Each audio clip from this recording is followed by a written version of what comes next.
Anyone who believes in indefinite growth on a physically finite planet is either mad or an economist.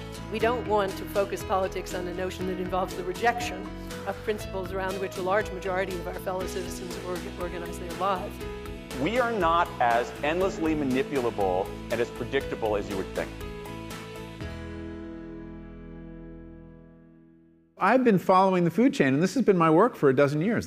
I wrote Omnivore's Dilemma, which was my first book totally dedicated to food, and that really looked at agriculture and how we bring food out of the earth, and it focused on farming to a large extent. And after I did that, and that's a book really about where your food comes from, which is something that in modern life we've lost track of. This story of where our food comes from, 75 years ago, you could not sell a book about that because everybody knew where their food comes from. They were directly involved with agriculture, or they knew somebody who was, and they'd been on farms.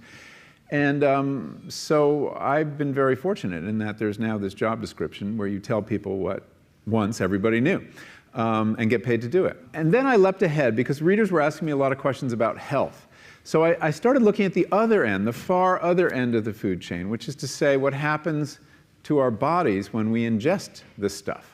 What do we know about the links between diet and health, which is a very vexed subject. And I spent a lot of time exploring nutrition science, trying to come up with some answers. And that resulted in a book called In Defense of Food, and another one, a small book of food rules, as it's called, an eater's manual. But along the way, I kept getting these powerful hints that the middle link of the food chain, the one where the stuff coming off the farms is transformed into meals, was perhaps the most influential. And this was surprising to me because it seemed the one that was most obvious. You know, cooking, or food processing, as we call it when corporations do it. But I came to see that the kind of agriculture we have is very much a function of the kind of cooking we're doing. So that if you're letting fast food companies cook your food, you're going to have vast monocultures of corn and soya and animals in feedlots. And the reason is that fast food companies and other food processors drive down the cost of food relentlessly and force economies of scale and efficiencies, or what are called efficiencies, on farming. And I'll just give you one example. If you go to McDonald's, anywhere in the world, you will find French fries, or chips, as you call them, and you will find that they're always made from the same potato, the russet Burbank potato. This is a potato from America that's unusually long and difficult to grow, but that's what they want, because when you're McDonald's, you like those red boxes with a little bouquet of very long chips. It looks really good. And so they insist that all their potatoes be russet Burbanks, and they further insist that they have no blemishes at all. There's a very common defect of russet Burbank potatoes called net necrosis. And you've seen potatoes with a little brown line sometimes, or spots that come through it. Well, McDonald's won't buy them if your potatoes have that. And the only way to eliminate that is to eliminate an aphid. And the only way to do that is with a pesticide called Monitor that is so toxic that the farmers who grow these potatoes in Idaho won't venture outside into their fields for 5 days after they spray. And then when they harvest their potatoes, they have to put them in these atmosphere-controlled sheds the size of a football stadium because they're not edible for 6 weeks. They have to off-gas all the chemicals in them. So you see, the desire for a certain kind of chip leads to a certain kind of agriculture. But the other thing on the health side, when I started learning about nutrition, about which, by the way, much less is known than you might think, that the scientific understanding of nutrition is still very primitive. But I learned that what mattered most about one's health was not necessarily the nutrients, good or bad, that you were consuming or staying away from, or even the calorie counts. But what predicted a healthy diet more than anything else is the fact that it was being cooked by a human being and not a corporation. Corporations cook very differently than people do. They use vast amounts of salt, fat, and sugar, much more than you would ever use in your own cooking. And the reason they do that is those are three incredibly attractive and incredibly cheap ingredients. And when they're layered properly, as in a chip, or various pastries and forms of junk food, they're incredibly addictive. And in fact, people in the industry, they don't talk about addiction in the food industry, even though they traffic in addiction. They talk about craveability. It's the same thing. And snackability is another term they use, which is a lovely word. Anyway, so I came to see that cooking has a huge bearing on our health. And in fact, there's been a lot of research in America that shows that even poor women who cook have healthier diets than wealthy women who don't. So you see the usual class bias in the quality of diet is overtaken by this fact, this key fact. Who's cooking your food? I basically developed this appreciation for how important these transformations are in the middle of the food system. And the middle link of the food chain deserved a book of its own.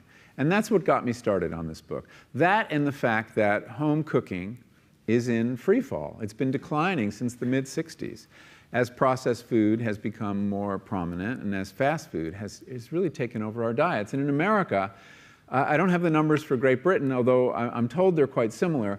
Rates of home cooking have fallen by half since the mid-'60s. In America today, we spend 27 minutes on cooking per average, and 4 minutes cleaning up. Now, that 4 minutes should tell you something. I mean, what kind of cleaning up can you do in 4 minutes? You can crumple a pizza box and scrape some plates, but you're probably not tackling a pot. What it suggests is even that definition of cooking may be rather diluted. And it is no coincidence, and in fact the link has been pretty well demonstrated, that as rates of home cooking decline, rates of obesity go up. And if you look around the world, the countries where home cooking is still healthy, that tradition, that practice, have lower rates of obesity. So I set out to write a book about cooking, but the way I'm describing it, you might think it's a policy book or an argument. And it actually isn't. There's an implicit argument in it, but it's really a story of my education, learning how to cook. And I decided that the best way to encourage people to cook was to remind them what a beautiful, miraculous work it is, practice it is, and that we have been, I would argue, almost brainwashed to think of cooking as drudgery, something we don't have time for, or something we don't have the skills for. We fetishize cooking in our society today. We all watch television shows about these heroic athletic chefs who can do these amazing feats while the clock is ticking down behind them. It looks terrifying. It looks like work best left to professionals. And restaurant cooking has kind of become what we think of as cooking. But of course, that's never been the case. Restaurant cooking is a very specialized activity. And that's not the bar. We're being daunted about cooking. And then you have the industry with marketing messages that are flattering our sense of busyness and implicitly telling us, you don't have time to cook. You're too important. You're a loser if you have time to cook. And that's, this is traditionally how marketing works. You create an anxiety, and then you create a solution. So I do tell the story of how we came to this in the United States, and how a culture of home cooking was dismantled, deliberately dismantled by the food industry. They wanted very much to insinuate themselves into our homes, into our families. And they have been doing this, or trying to do it, for more than 100 years. And then something interesting happens post-World War II. During World War II, the food industry worked with the government to come up with some amazing innovations to feed the troops, basically. They learned how to freeze dry food and make instant coffee and make powdered orange juice, and to simulate all kinds of foods and make them shelf stable. And after the war, they had all this wonderful technology that they wanted to sell to us. And they worked very hard. They redoubled their efforts to sell us processed food. They were resisted for a long time. A lot of, when they marketed to women, who were doing most of the cooking, of course, women would say, well, of all the housework, cooking is actually the part I like best. It's my creative outlet. If someone can help with the ironing, great. But they kept at it. And their opening really came in the 60s and 70s, when women went to work in large numbers, and the feminist revolution took place.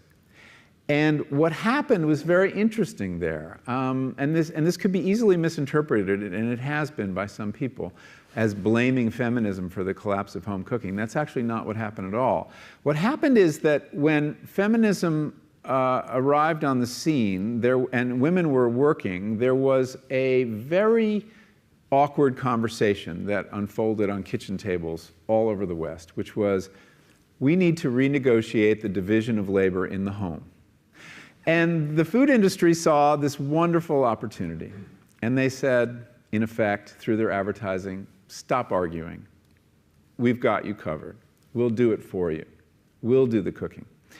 And the metaphor of this campaign, which took place in many companies over many years, was a Kentucky Fried Chicken, which took out billboards in the early 70s across America with a giant bucket of fried chicken, you know, the red thing with the 14 pieces of chicken popping out of the top, and just a 2-word slogan, women's liberation. It's very, very clever, because they redefined not cooking, which was kind of in disrepute before this, as the progressive thing to do, and forward-looking, and that we should industrialize our cooking, take it off the table at home. And men grabbed at this, and women grabbed at this, because it essentially solved a problem. Once again, create an anxiety, solve a problem. And that is, in large part, what happened. And women who weren't working, also, their rates of home cooking fell as well. So that's kind of how we got where we still are. They've gotten more and more clever. Processing, when we talk about processed food, there really are, 2 orders of processed food. I think it's important to distinguish. There is what is sometimes called hyper-processed or ultra-processed food. And then there's first-order processed food, which is, unobjectionable. I mean, freezing vegetables, is a terrific product. Canning tomatoes, milling flour. All these things, although we can talk about white flour, all these things, that's what processed food was until the last couple decades, when processing reached new heights of complexity and the ability to make whole, ready meals in great amounts. And I have to stress the problem, again, with this kind of cooking is that the kinds of ingredients, salt, fat, and sugar, key. Also, lots of food additives. As soon as you're cooking food en masse to have such a long shelf life, you need a lot of chemicals to keep it looking as though it were cooked more recently and closer by than it really was. So you have this whole range of chemicals, which actually, even though we've been lulled into thinking they're all right, there are serious questions about these dyes and these flavorings. And as we're learning about the gut microbiome and the importance of this interior fermentation in our large intestine to our health, there's starting to be very important questions raised about some of those food additives and what they do to the bacteria that we depend on. And then the last point about corporate cooking that's important to understand is they cook different stuff than you do at home. In general, they don't cook that well, but things like chips, they cook incredibly well. And here's a classic food that if you make it yourself, you have to wash the potatoes, you have to peel the potatoes, you have to slice the potatoes, you have to fry them in a lot of oil, you have to spatter your entire stovetop, you have to clean up, and then you have this pot of oil you have to get rid of. I mean, it's really difficult, and it's a pain. They're wonderful, but it's a pain. And if you make them yourself, you'll only eat them every 6 weeks, 2 months, because it's too much work. But when you let corporations cook for you, it's so simple and so inexpensive, and they're really good, that you will have them twice a day, as many people in America do. So you see the kinds of foods you end up with are these labor-intensive foods and desserts. These special occasion foods become everyday foods when we let industry cook for us. In the course of my research, I spent a lot of time with a food marketing consultant called Harry Balzer. And he is a man, wonderful name, isn't it? He's a man who has been studying our consumer habits for his whole career. He works for a market research firm in Chicago called NPD. They're kind of the Nielsen ratings of food.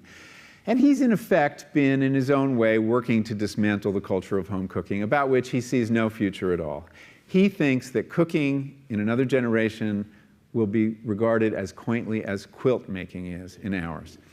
And he has a very, like most people who study marketing, has a pretty cynical view of human nature. He really thinks that we're just too cheap and too lazy, and if corporations can do this, we will let them do it.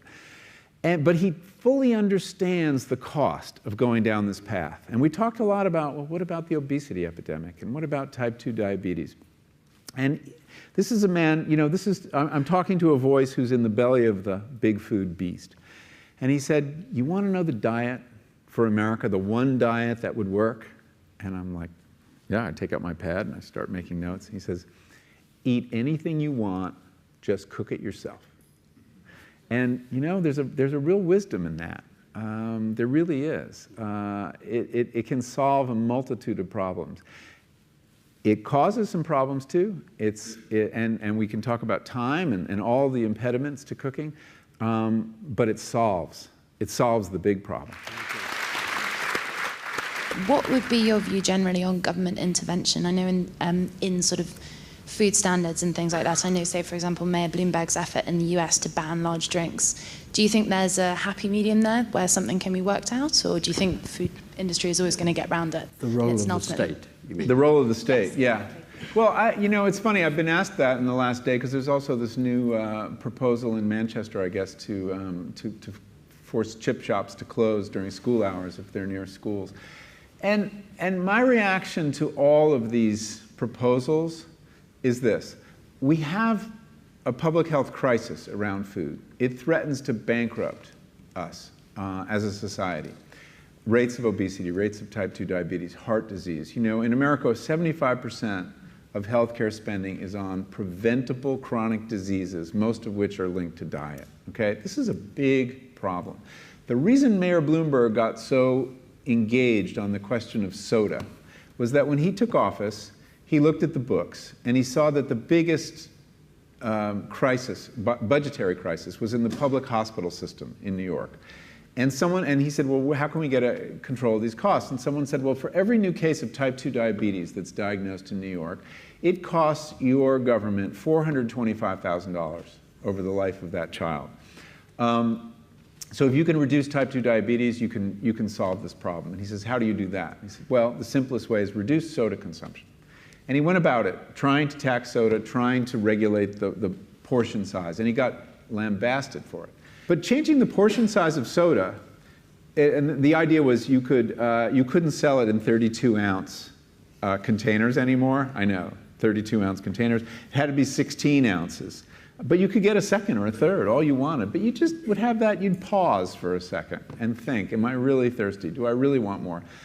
This is not radical social engineering. This is what the behavioral economics call a nudge, right? A little change in the environment that may produce big changes in behavior. The fact is, we recoil at social engineering by the government, but for some reason we accept it by industry. Social engineering is going on every time you walk into the supermarket. The fact that the sweetened cereals are at eye level and the plain unreconstructed oatmeal is down by your feet is social engineering. And we're not offended by that. Yet we're offended as soon as the mayor says, no, 16-ounce cups. So my take is we should be equally offended. If we're going to be offended by social engineering, let's look at how corporations are doing. But in the meantime, let's try these experiments and see if they help us solve this problem. My question for you is simply this. How far can you take the metaphor of food? You say that, it's a great way of learning about the world. How can we use that? What's the next stage on? Thank you. In 1 minute. Yeah, that's a book. One of the things that I got interested in when I was doing this was, as I alluded to, is fermentation and bacteria. And as I delved into our relationship to bacteria, which food brings you into, fermentation especially, it completely revolutionized my understanding of human identity. You're only 10% human, you're 90% microbes. You're a superorganism. The first person plural needs to be adopted by all of us. And it's not trivial because as scientists, there's a scientist I quote in the piece who says, we need to understand health as a collective property of the human-associated microbiota. So food can take us places we haven't gone yet, and an understanding of and talk about our implication in the world. This is telling you the environment is not just out there, it's passing through you and is part of you. And you have a wilderness here as well as one out there. So I don't think we're done in coming to terms with how food connects us to the world.